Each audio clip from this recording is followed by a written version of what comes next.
After the Greeks' victory in the Trojan War, it was time for Odysseus to return to his kingdom of Ithaca. With 12 ships and a whole lot of crew, he sailed away from Troy. Shortly through their journey, they were blown off course by a strong wind, and landed on the south coast of Thrace, in the territory of the Cicones, who were allies of the Trojans. When the Cicones attacked, Odysseus and his crew killed all the attackers, sparing only a priest of Apollo, whose name was Maron. Maron offered them 12 jars of strong wine for sparing his life, and the Greeks, perhaps forgetting they were in the land of their enemies, drank too much wine and stayed too long. When they had all become drunk, the Cicones attacked again, killing a few of them. Odysseus and his men hurried away from Thrace to continue their journey, and after a while, they reached the land of the Lotus Eaters. When Odysseus sent some of his men to survey the area, none of them returned. He went to see for himself what had happened to his men, only to find them eating lotus with the Lotus Eaters, not caring about going home. The lotus was so tasty that anyone who ate them forgot about going home. Odysseus had to drag the reluctant crew back to the ships by force. They reached the island of the Cyclops, landing on the shore in search of cheese and meat and other valuables they could find. In the course of their search, they unwittingly entered the cave of the Cyclops, Polyphemus, son of Poseidon. When Polyphemus returned, he shut the entrance of the cave with a giant boulder and started eating Odysseus' men. When the giant had eaten 6 of the men, Odysseus came up with a plan. He introduced himself to Polyphemus and gave him some of Maron's strong wine, managing to get him drunk.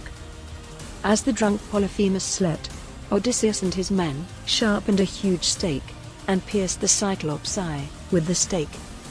Roaring in agony, Polyphemus rolled away the boulder, crying for help.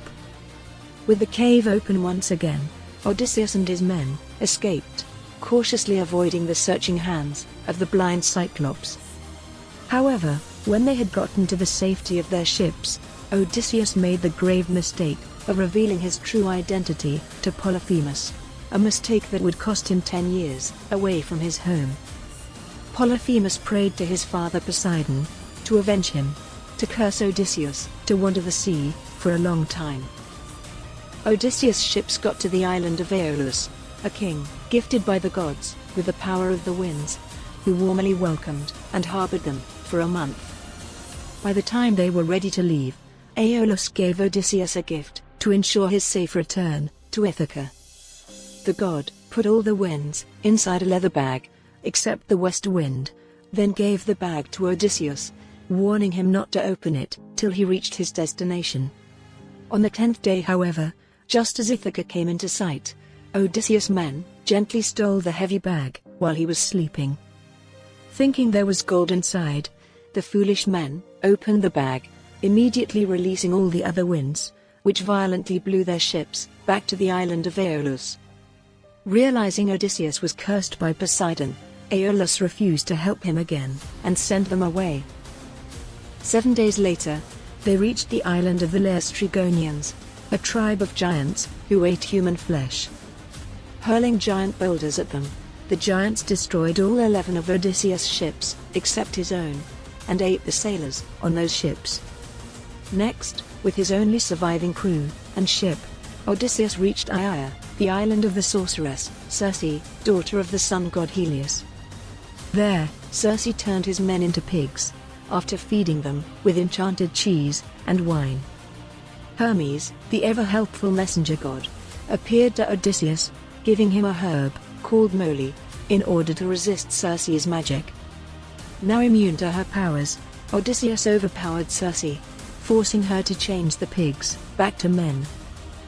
Circe agreed to Odysseus' commands, and asked him to stay with her on the island, the time during which he became her consort. After a year on the island, Circe advised Odysseus that in order to return to Ithaca, he must travel to the dark realm of the Cimmerians. There, he must pour libations and make sacrifices to attract the souls of the dead. Once the soul of the blind prophet, Tiresias, appears, he must ask him for a way to appease Poseidon and a way back to Ithaca. Odysseus journeyed to the land of the Cimmerians, and did as he was told. He saw the spirits of many known men, including Agamemnon, who died few years back, and Achilles. Tiresias came forth, revealing to Odysseus that he was being punished by Poseidon for blinding his son, Polyphemus, and warned him not to touch the cattle of Helios when they reached Thrinacia. After Tiresias' spirit had gone, Odysseus saw his mother, Anticlea, who passed away while grieving his long absence.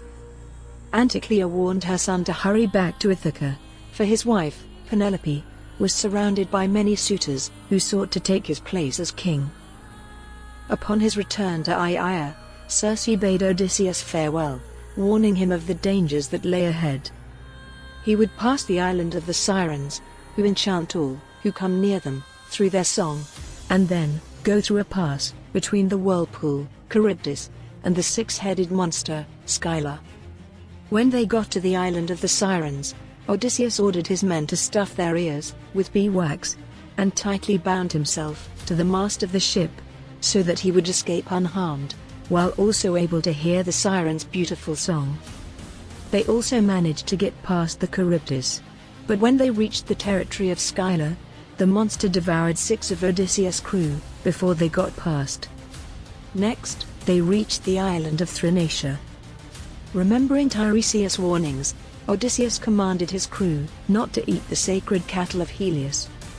But in his absence, they went ahead and ate the cattle, thus enraging Helios.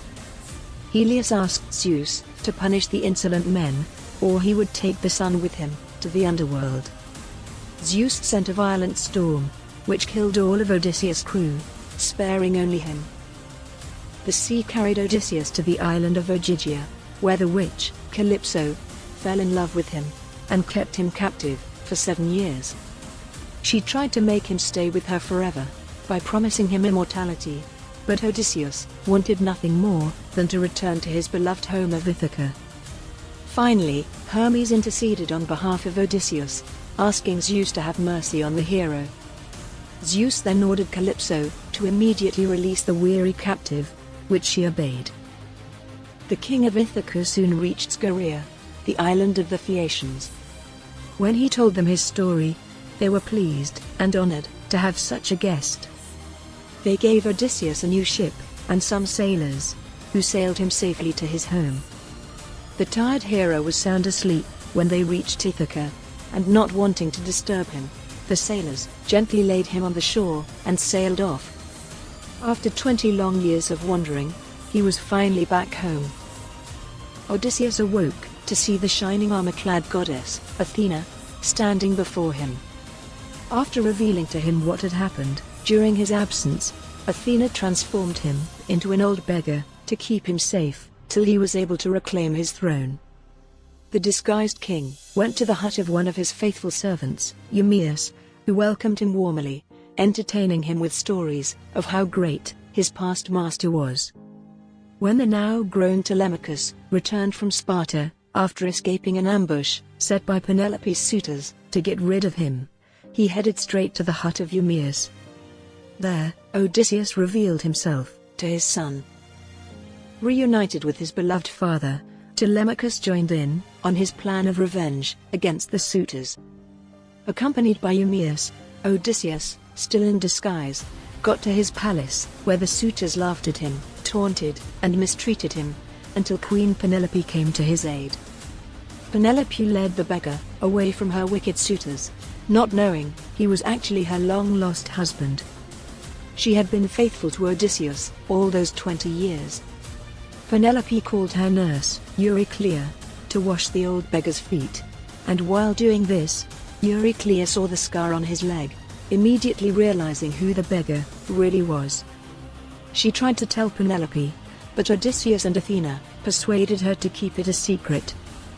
As part of their plan, Athena encouraged Penelope to announce that she was finally ready to remarry. Penelope decreed that any man who was able to string her husband's bow and then shoot an arrow through 12 axe shafts would be her husband. The contest began, and none of the suitors could accomplish the feat. Then, the beggar came forth. To the surprise of everyone, the frail man completed the challenge effortlessly, then revealed himself as Odysseus, king of Ithaca, his beggar disguise vanishing into thin air. With the help of Athena and his son, Odysseus killed all of the suitors, and hanged 12 of the household maidens who had been traitors. When Penelope learned of what happened, she was too shocked to believe the stranger was truly her husband, even after she saw him in his true form, bathed and regally clothed. To test if it was him, Penelope asked Odysseus to move her marriage bed to another room. Odysseus replied that such was impossible, because he had made the bed himself, and knew that one of its legs was a living olive tree, deeply rooted in the ground. Needing no further proof, Penelope ran into her husband's embrace, both weeping tears of joy. Happy at the outcome of events, Athena ordered Eos, goddess of the dawn, to postpone the coming of dawn for a few hours, so that the reunited husband and wife could enjoy a long night of loving embraces, tears of profound joy, and stories of love. Once again, Ithaca became a land of peace and order.